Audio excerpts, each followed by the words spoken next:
So equality, first of all, there is a story. On election day, this is a line. People are standing, whether it may be teacher, trader, student, domestic worker.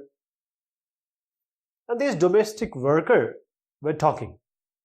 Isn't it good, Suja, that we can all vote as equal citizens of our country? Even Jan Sahib, who is the person where the domestic worker works, is standing in the line with us. Go on, Kanta, it's your turn now. Now, Kanta says, I will vote for the candidate who has promised to bring pipe water to our area. India is a democracy. India is a democratic country. We knew the key elements of democratic government previously, which includes people participation, resolution of conflict, and equality and justice. So equality is the key feature of democracy, and it influences all aspects of its functioning. So what is equality in these terms? Why it is important? Or whether or not everyone is equal in India? We'll talk about with some, story or real, you can say, a pictorial representation of certain scenarios we all see in our lives. So this is the line I was talking about. There is artisan, housewife, consultant, government officer, media person, unemployed also, and Indian industrialist. So after that, now Sahib is leaving and she greeted him. She said that Gudiya has been running fever. Her daughter. She has to take her to the hospital, but I will have to finish the work at Sahib's house first and then ask for some amount, that is advance. Now she comes back to the house. She says to her ailing daughter, here, have some of this, you'll feel better. And when I come back, or when I get back in the evening, I'll take you to the hospital. Okay? Now here, the place where Kanta lives, no wonder why Gudiya falls ill so often. The basti, the place where she lives, is never cleaned.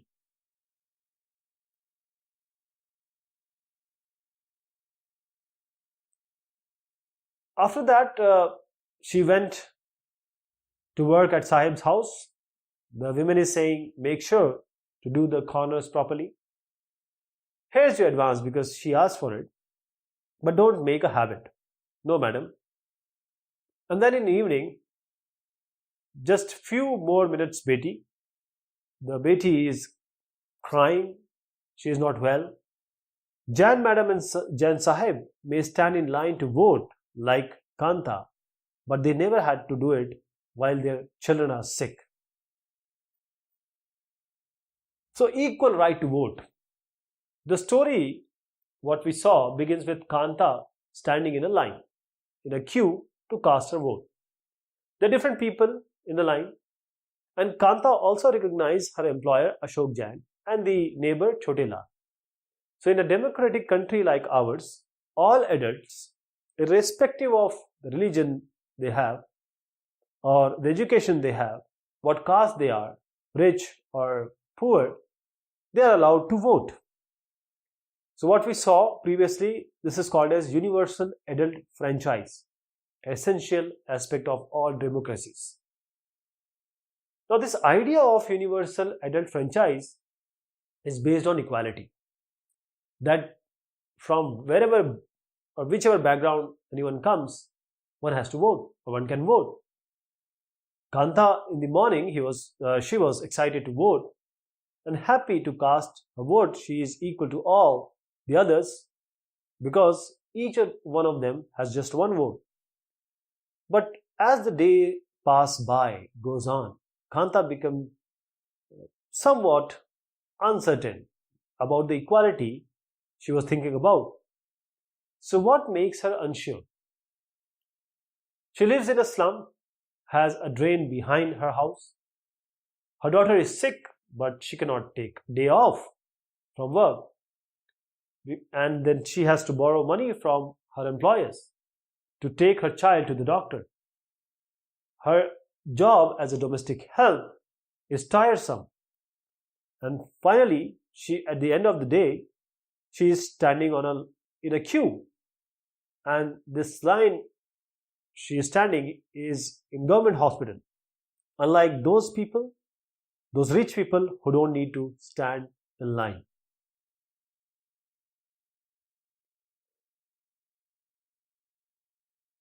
There are other kinds of equality. Kanta is just an example of one of the people who live in democratic country, India like us, and who has the right to vote, but whose daily living and working conditions are far from equal. Apart from this, being poor, there are discrimination, there are inequality.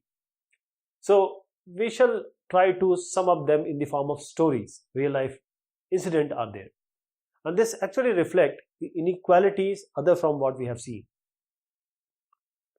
Caste system, inequality in the form of caste system. If you are in rural India, at very young age, you will understand the caste system. But if you are in urban India, you might think that people no longer believe in caste and creeds.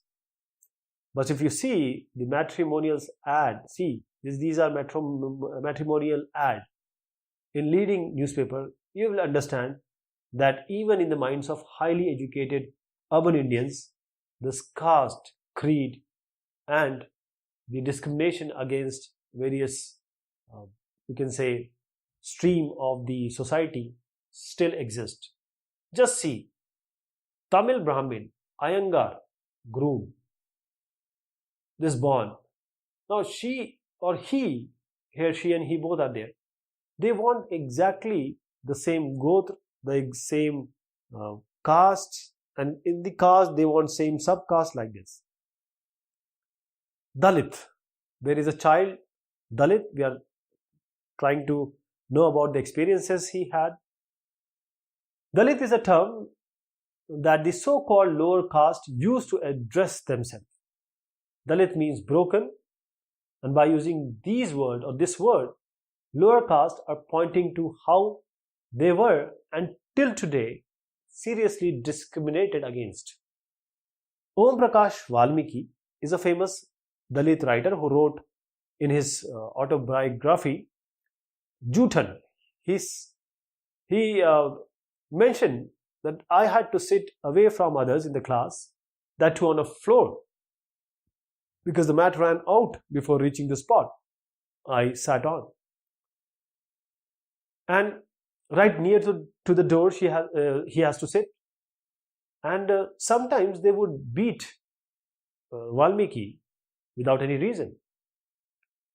When he was in class 4, headmaster asked Om Prakash Valmiki to sweep the school and playground. He writes, the playground was way larger than my small physique could handle, and his back started aching. His face was covered with dust, and dust even went inside his mouth. So this is the Jutan, a Dalit life by Om Prakash Valmiki. This is the cover of Om Prakash Valmiki book, where he shares about the experiences he faced while growing up as a Dalit boy. The others, like the children and other teachers, they were just watching. He was not allowed to drink water, and everyone was watching, and he was made to sweep the school for next couple of days, until his father witnessed. He was passing by. He saw his son sweeping. He confronted the teachers, and then he said, while walking away, loudly so that all could hear, "You are a teacher, so I am leaving now. But remember, this much. He means Valmiki will study right here in this school, and not just him, but there will be more coming after him. Then there is another story of incident, normally of Indian largest cities. This is a common practice. Story about Mr. and Mrs. Ansari. Now they want to take an apartment on rent. So they had money, so they don't have any problem in paying the rent. They went to a property dealer and they went here and there. And one place, the owner accepted them. Okay, this is the rent, etc. They showed the house. But as the Ansaris said that they are Ansaris, means the time they uttered that they are from different community or different from that owner, he started making excuse. Then finally property dealer said, why don't you change your name to Mr. and Mrs. Kumar? Ansaris, they were reluctant. They decided, no, we can't change our name. But after months and months of looking for apartments, they finally got a place on rent. Dignity. Recognizing the dignity. So what we have understood, that the caste you are born into, the religion we practice, the class background we come from, whether you are male or female, there are often things that determine why some people are treated unequally. Valmiki and Ansaris, they were treated unequally on the basis of caste and religion. So when persons are treated unequally, their dignity is violated. The dignity of both these, the way they were treated, by picking on them, making Valmiki to sweep, and Ansaris not given the apartment just because they are Ansaris from a minority community, Muslim community. And moreover, the property dealer told them to change the name. So Om Prakash and Ansaris, they do not deserve to be treated like this. They deserve the same respect and honor and dignity everyone else has. Now here is a picture. This is from a very famous, very hit, highest grosser that time picture, who made the fortune of today's icon Amitabh Bachchan. In 1975, film Diwar, a boy who works as a shoe shine refuses to pick up a coin thrown at him. He said, "Sahab, मैं फेंके हुए पैसे नहीं उठाता." He feels that there is dignity in the work, because whatever you do, you are doing it just to earn livelihood. No work is small, no work is big. He feels that there is dignity in the work that he does, and he insists that his fee should be given respectfully and with honor.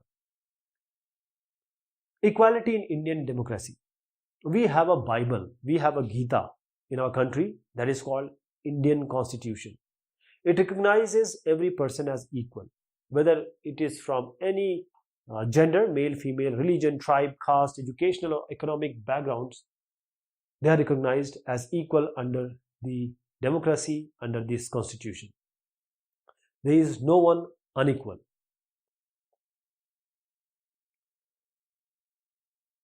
Now, previously when the law was not there needs to be a lot of discrimination, ill treatment. But because we have law, this thing has reduced. This is the parliament. This is the cornerstone of our democracy. And we are represented in this building or this place through our elected representatives. They make laws for us. They take care that from where they are selected, and they put and push these concerns while making the laws. So the recognition of equality includes some of the following provisions in the Constitution. First, that every person is equal before the law, whether it is a president of a country or Kanta, domestic worker. They have to obey the same law. Second, no person can be discriminated against the basis of their religion, race, caste, place of birth, whether they are male or female. And thirdly, every person has equal right, equal access to all public places, playground, hotel, shop and markets. And all person can use publicly available wells, road and bathing ghats. And finally, untouchability, achut, asprishyata has been abolished. So how do government achieve this? There are two ways.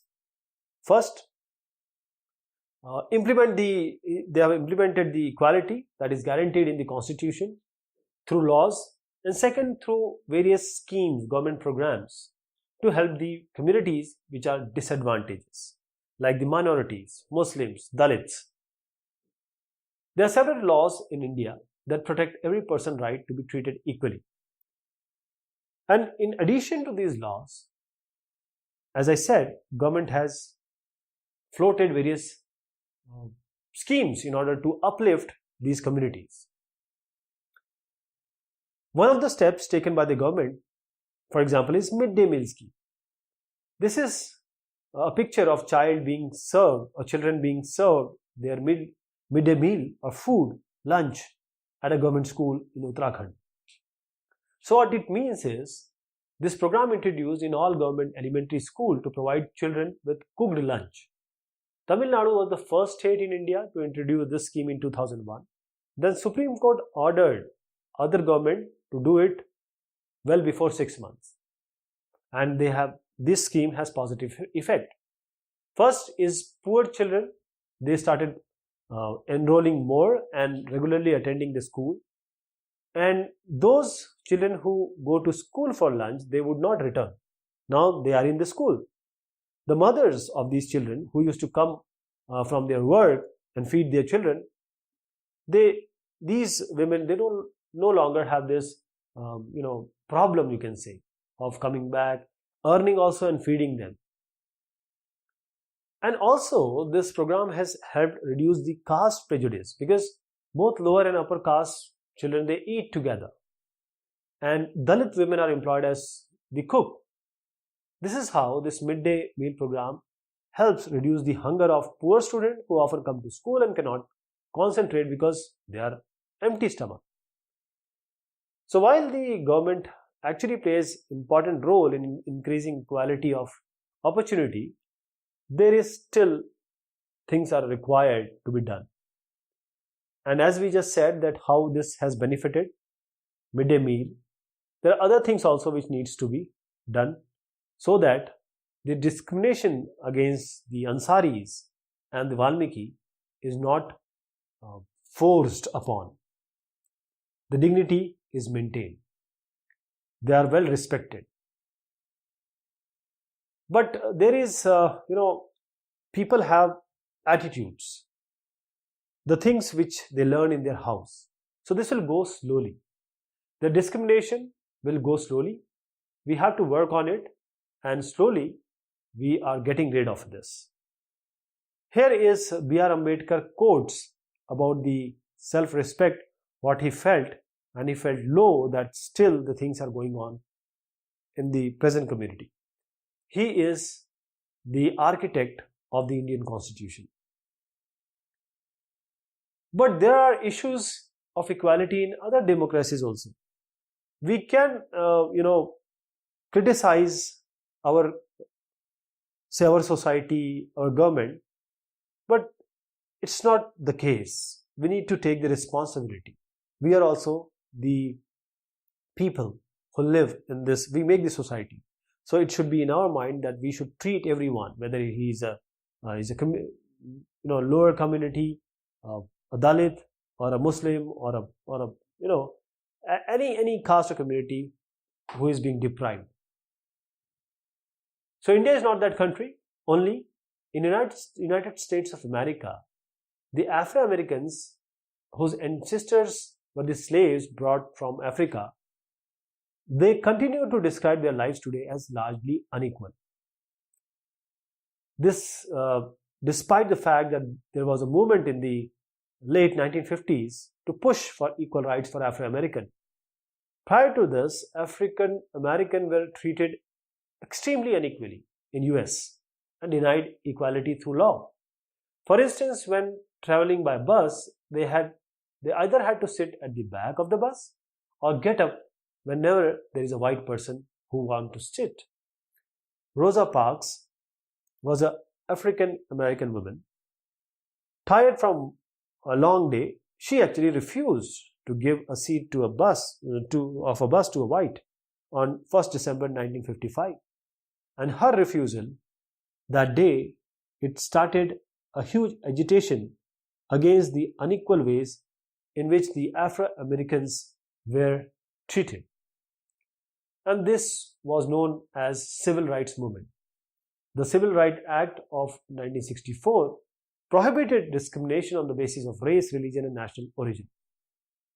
And now they are getting equal rights, but still there is a way to go ahead. And our politicians, they add the salt and pepper between dividing the community and just in order to get vote. So this is the Rosa Parks.